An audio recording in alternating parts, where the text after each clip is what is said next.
care for the creation or care for the Mother Earth.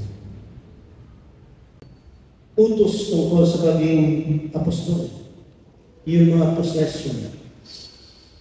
Let us all appreciate the beauty of all God's creation. Alagaan namin ng may pagmamahal ang gawa ng iyong mga kamay.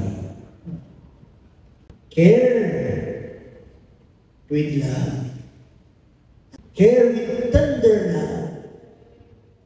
But care with compassion and love. Open your eyes. Open your hearts. Teach the youth. Not only to honor, to respect, but to love God's creation. Kasalanan ang pagsira ng kalikasan.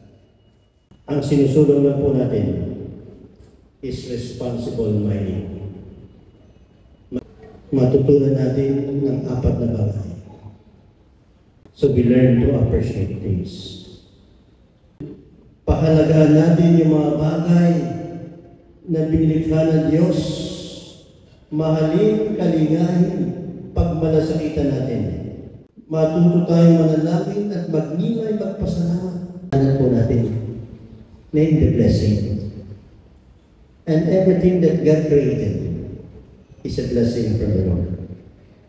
So God bless.